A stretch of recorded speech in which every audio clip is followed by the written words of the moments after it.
أعوذ بالله من الشيطان الرجيم. بسم الله الرحمن الرحيم. الرحمن علم القرآن خلق الإنسان علمه البيان. الشمس والقمر بحسبان والنجم والشجر يسجدان والسماء رفعها ووضع الميزان ألا تطغوا في الميزان وأقيموا الوزن بالقسط ولا تخسروا الميزان والأرض وضعها للأنام فيها فاكهة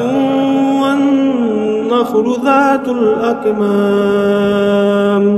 والحب ذو العصف والريحان فبأي آلاء ربكما تكذبان خلق الإنسان من صلصال كالفخار وخلق الجان من مارج من نار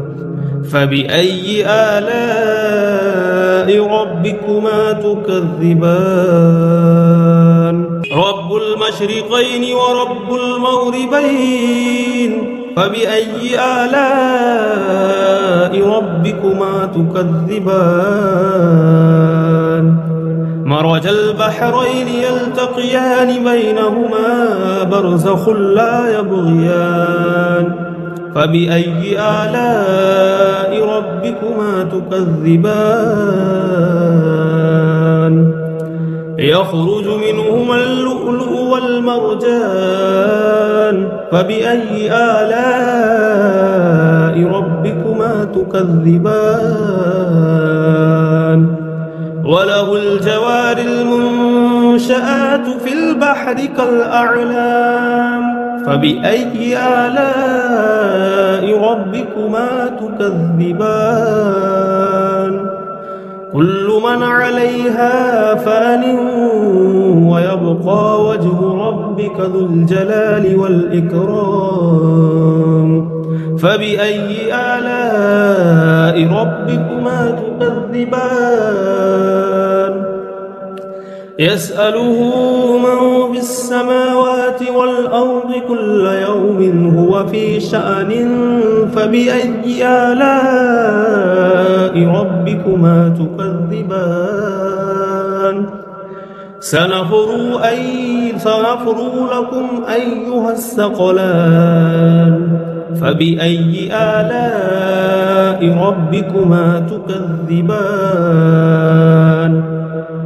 يا معشر الجن والإنس إن استطعتم أن تنفذوا من أقطار السماوات والأرض فانفذوا لا تنفذون إلا بسلطان فبأي آلاء ربكما تكذبان يرسل عليكما شواذ من نار ونحاس فلا تنتصران فبأي آلاء ربكما تكذبان فإذا انشقت السماء فكانت وردة كالدهان فبأي آلاء ربكما تكذبان فيومئذ لا يسأل عن ذنبه إنس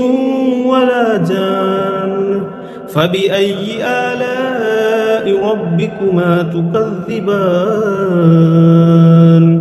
يعرف المجرمون بسيماهم فيؤخذ بالنواصي والأقدام فبأي آلاء ربكما تكذبان هذه جهنم التي يكذب بها المجرمون يطوفون بينها وبين حميم آن فبأي آلاء ربكما تكذبان ولمن خاف مقام ربه جنتان فبأي آلاء ربكما تكذبان ذواتا أفنان فبأي آلاء ربكما تكذبان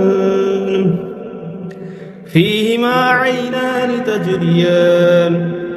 فبأي آلاء ربكما تكذبان فيهما من كل فاكهة زوجان فبأي آلاء ربكما تكذبان متكئين على فرش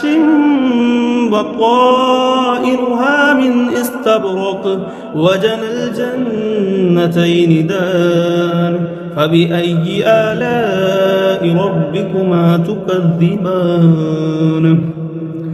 فيهن قاصرات الطرف لم يطمسهن إنس قبلهم ولا جان فبأي آلاء ربكما تكذبان كأنهن الياقوت والمرجان فبأي آلاء ربكما تكذبان هل جزاء الإحسان إلا الإحسان فبأي آلاء ربكما تكذبان ومن دونهما